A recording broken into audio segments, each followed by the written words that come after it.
께서 우리에게 주신 말씀은 창세기 41장 37절로 45절의 말씀입니다. 제가 한 절, 여러분이 한 절 읽으신 후에 마지막 절은 함께 읽도록 하겠습니다. 바로와 그의 모든 신하가 이 일을 좋게 여긴지라.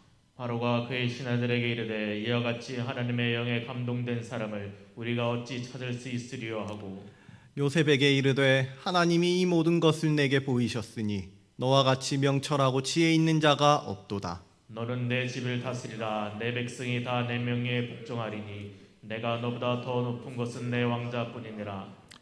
바로가 또 요셉에게 이르되 내가 너를 애굽 온 땅의 총리가 되게 하노라 하고 자기의 인장 반지를 빼어 요셉의 손에 끼우고 그에게 세마포 옷을 입히고 금 사슬을 목에 걸고 자기에게 있는 버금술에 그를 태우매 무리가 그의 앞에서 소리 지르기를 엎드리라 하더라.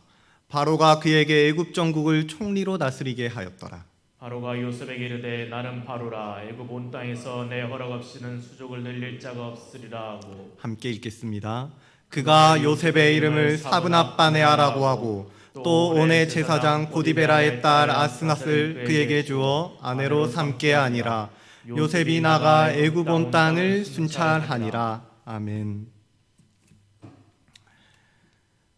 요셉의 인생은 바로의 친위 대장 보디발의 집으로 끌려갔던 39장과 보디발의 아내를 희롱하려 했다는 누명을 쓰고 투옥되었던 40장을 지나서 바로의 앞인 왕궁으로 이어지게 되었습니다. 자, 우리 먼저 본문의 배경을 확인해 보도록 하겠습니다. 41장 1절을 보니까 요셉이 감옥에 갇힌 지 2년쯤 되었을 때라고 되어 있습니다. 이 시기에 애굽의 왕 바로는 이상한 꿈을 두 가지를 꾸었습니다. 하나는 살찐 7암소가 강가에서 올라와 갈밭을 뜯어먹고 있는데 흉하고 파리한 다른 7암소가 강가에서 올라와 살찐 7암소를 잡아먹었다는 것이었고, 다른 하나는 한 줄기에 무성하고 충실한 7 이삭이 나왔는데 가늘고 마른 7 이삭이 나와 먼저 난 7 이삭을 집어 삼켰다는 것이었습니다. 바로는 대체 이 꿈에 무슨 의미가 있는 것인지 혼란스러웠습니다. 마음이 뒤숭숭하였고 도통 일이 손에 잡히지가 않았어요. 그래서 온 나라의 점쟁이들과 현자들을 모두 불러 모아서 이 꿈을 해석할 것을 명하였습니다.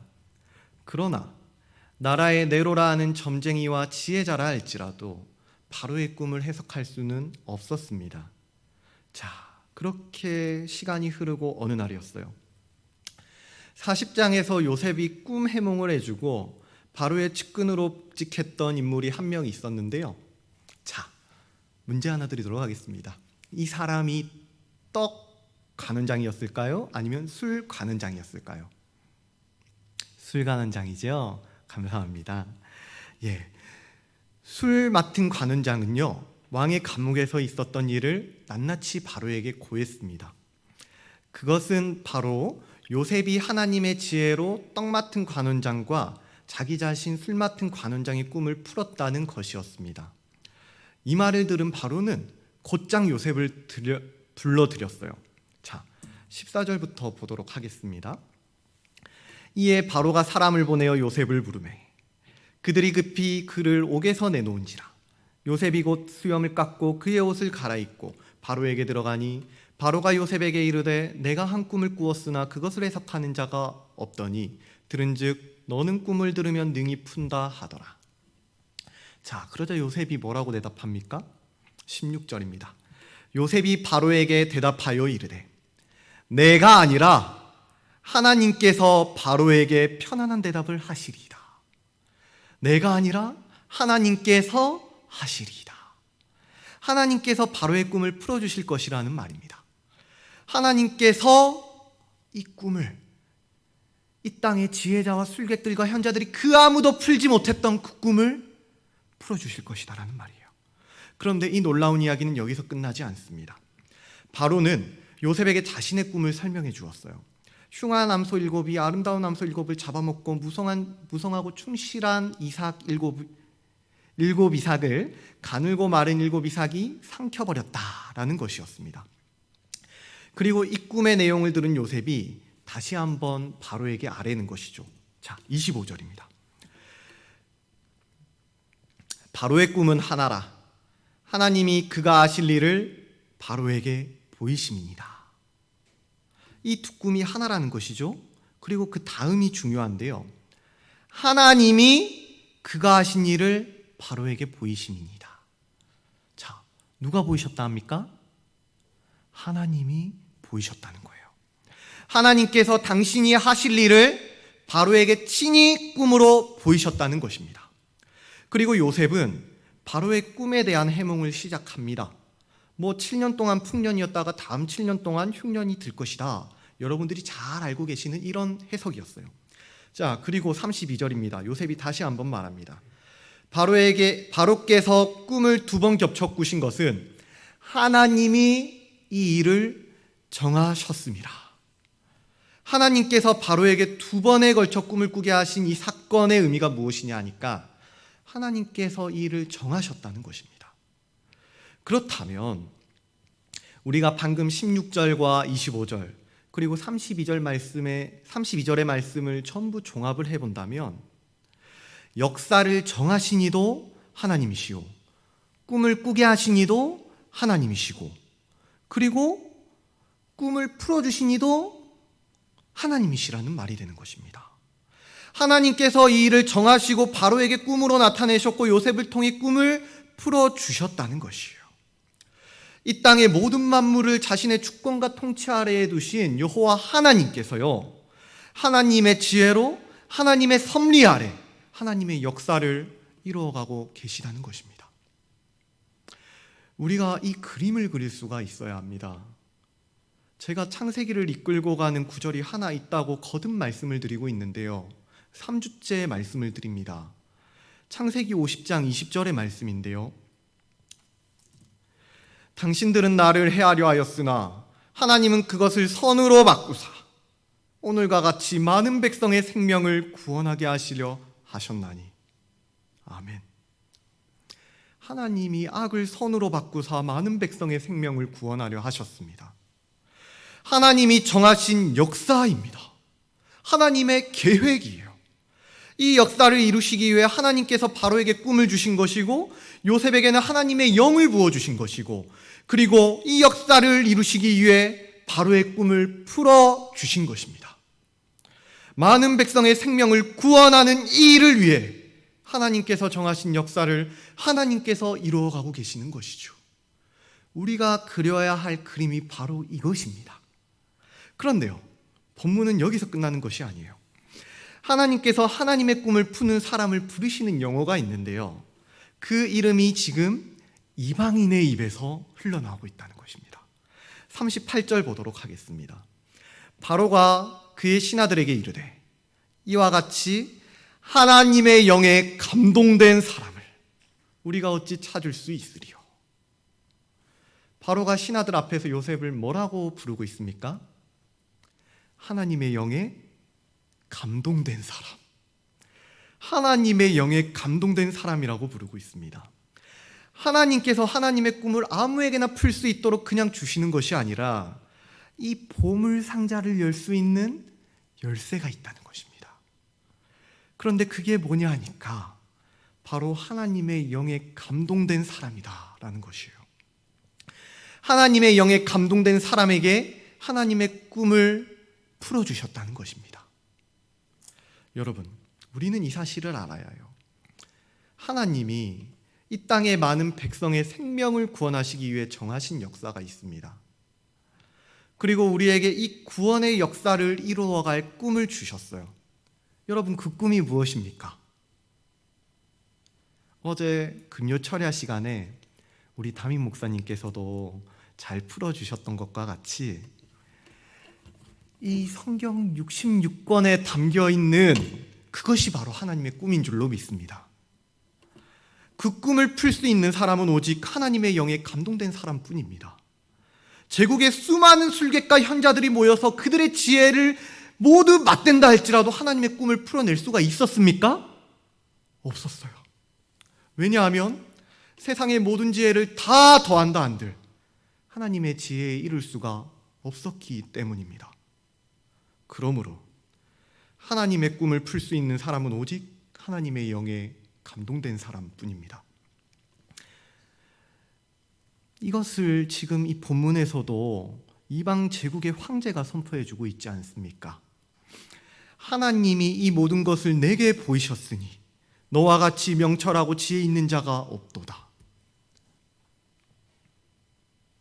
사랑하는 여러분, 하나님의 영에 감동된 사람이 하나님이 보여주신 꿈을 풀 수가 있는 것입니다. 하나님의 영에 감동된 사람이 하나님께서 계시하신 이 하나님의 꿈 성경 66권을 풀 수가 있는 것입니다. 하나님께서 하나님의 구원 계획을 이루시기 위하여 하나님의 영을 부으시고 하나님의 꿈을 풀어주시는 것이 바로 오늘 이 본문의 큰 그림이다 라는 것이에요. 그러므로 먼저는 하나님의 영으로 내 영혼이 감동케 하여 주시옵소서라고 기도할 수 있는 저와 여러분들이 될 수 있기를 바랍니다. 그래서 우리 모두가 하나님의 지혜로 하나님의 꿈을 바르게 이해하는 복된 주의 교회가 되기를 간절히 소원합니다. 자, 조금만 더 보도록 하겠습니다. 본문은요, 하나님의 꿈을 이루어 가시는 이 큰 그림 안에서 하나님께서 하나님의 영에 감동된 사람을 어떻게 높이고 계시는지에 대해서도 기록을 하고 있습니다. 자, 본문을 다시 한번 보도록 하지요. 40절을 보니까 바로가 요셉에게 말합니다. 너는 내 집을 다스리라. 내 백성이 다 내 명령에 복종하리니 내가 너보다 높은 것은 내 왕자뿐이니라. 바로가 또 요셉에게 이르되 내가 너를 애굽 온 땅의 총리가 되게 하노라 하고 자기의 인장 반지를 빼어 요셉의 손에 끼우고 그에게 세마포 옷을 입히고 금사슬을 목에 걸고 자기에게 있는 버금 수레에 그를 태우며 무리가 그의 앞에서 소리 지르기를 엎드리라 하더라. 바로가 그에게 애굽 전국을 총리로 다스리게 하였더라. 바로가 요셉에게 이르되 나는 바로라. 애굽 온 땅에서 내 허락이 없이는 수족을 놀릴 자가 없으리라 하고. 자, 바로는 자신의 집과 애굽 온 땅을 다스리는 권세를 지금 요셉에게 부어주고 있는 것입니다. 그런데요, 한 나라의 총리를 임명하고 있는데 그냥 말로만 하면 폼이 나지가 않겠죠.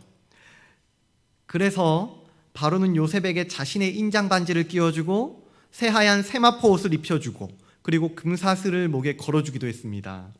그리고 자기에게 있는 버금 수레에 요셉을 태우고 전국의 전 백성이, 온 백성이 그 앞에 엎드리게 하였습니다. 불과 몇 시간 전까지만 하더라도 요셉의 신분은 한낱 죄수에 불과했습니다. 그런데 지금 그 요셉 앞에 온 나라가 전부 엎드려 있는 거예요. 어떻게 이런 일이 있을 수가 있겠습니까? 하나님께서 하나님의 영에 감동된 사람을 세상 가운데 높이시고 세상을 그 앞에 엎드리게 하신 거예요. 하나님이 하신 겁니다. 자, 사랑하는 여러분, 이 세상을 살아가면서, 이 땅을 살아가면서 이 소망이 여러분들의 마음 가운데 있습니까? 하나님께서 우리를 요셉과 같이 높이실 것이라는 이 소망이 있으십니까? 하나님께서 하나님의 영에 감동된 하나님의 백성을 높이시고 세상을 납작 엎드리게 하실 것이라는 말입니다. 우리는 하나님의 택하신 족속이요 왕같은 제사장들이거든요. 그리고 거룩한 나라요 그의 소유가 된 백성이라는 말입니다. 하나님께서 하나님이 택하신 족속을 영광스럽게 하셨어요. 하나님의 영에 감동되게 하사 그들을 왕같은 제사장으로 삼으셨다는 말입니다. 그러므로 우리가 해야 할 것은 매일 매순간 하나님의 영에 더욱 감동된 사람이 되기 위해 힘쓰는 것입니다. 그리고 하나님의 영에 감동되어 있음에 감사하고 하나님께서 풀어주시는 이 말씀에 또 감사하고 이를 마음껏 누리며 살아갈 수가 있어야 하는 것이겠죠. 하나님의 영에 감동된 사람은 오직 하나님의 뜻과 하나님의 마음으로 전인격이 움직이게 되는 것입니다. 많은 생명을 구원하는 하나님이 정하신 바로 그 일을 위하여, 즉 하나님의 비전을 이루는 바로 그 일을 위하여 온 마음과 목숨과 뜻과 힘을 다하여 살아가야 한다는 말입니다. 가정에서나 직장에서나 밥을 먹을 때나 일을 할 때나 심지어 쉼을 갖는 순간이라 할지라도 하나님과 함께 동행하며 하나님의 뜻대로 하나님의 말씀대로 살기 힘쓰는 바로 그 사람이 하나님의 영에 감동된 사람이다 라는 것입니다. 자, 이제 말씀을 맺겠습니다. 제국의 수많은 술객과 지혜자들, 현자들이 지혜를 맞대었습니다. 하지만 그들의 모든 지혜를 맞댄다고 할지라도 하나님의 꿈을 풀어낼 수는 없었습니다. 하나님의 꿈을 풀 수 있는 사람은 오직 하나님의 영에 감동된 요셉뿐이었습니다. 오늘날도 마찬가지예요. 하나님의 꿈을 풀 수 있는 사람, 그것은 우리 교회에게 주어진, 하나님의 영에 감동된 자들에게 주어진 특권이자 의무입니다. 우린 그렇게 살아가야 하는 것이에요. 오늘날 하나님께서 하나님의 꿈을 이 성경 66권에 계시하셨고 이로 인해 많은 사람들이 성경 66권을 풀어보기 위해 애쓰지만 어떻습니까? 그들이 이 성경 말씀을 풀 수가 있습니까? 아니요. 너무당한 소리입니다. 하나님의 꿈인 성경 말씀을 풀 수 있는 사람은 오직 하나님의 영에 감동된 하나님의 사람뿐이었습니다. 그러므로 우리는 이를 위해 매일매일 매 순간 하나님께서 내게 주어진 그 모든 순간에 하나님의 말씀 앞에 겸허히 무릎 꿇고 하나님께서 풀어주시는 이 말씀에 감사하고 또 감사하는 마음을 가져야 할 줄로 믿습니다. 그래서 이 시간도요, 하나님께서 여러분들에게 하나님의 말씀을 막 풀어주고 계시지 않습니까? 하나님께서 제게 풀어주시는 이 말씀이 제게는 너무 달콤하고요, 제 이 존재 자체에 큰 위로가 되고 평안이 되는 것 같습니다. 그렇기 때문에 하나님이 풀어주신 이 말씀 앞에 저는 감사하고 또 감사하는 마음이 생겨가는 것 같아요. 사랑하는 여러분, 이 자리에 모인 저와 여러분들이 하나님의 왕같은 제사장으로 하나님께서 풀어주시는 모든 지혜 가운데 세움을 받는 그러한 영광된 주의 백성이 되길 주님의 이름으로 간절히 바랍니다. 하나님께서 우리의 영혼을 감동케 하실 때, 그리고 우리를 세상 가운데서 높여주셨을 때 우리 사랑누리의 존재는 세상 모든 나라가 엎드려 절하는 왕같은 제사장의 나라가 될 줄 저는 믿고 소원합니다. 제가 기도함으로 설교를 마무리하도록 하겠습니다. 기도하겠습니다. 지극히 은혜로우시고 그 사랑이 풍성하신 하나님, 감사합니다. 오늘도 주님의 은혜로 생명을 누리고 교회에 속하여 하나님의 나라 백성으로 살아갑니다.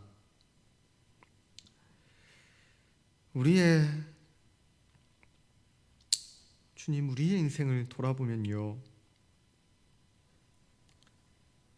늘 죽음과 수치와 눈물이 이 영혼을 짓누르고 때로는 찢어 발기는 것처럼 느껴질 때도 있는 것 같습니다.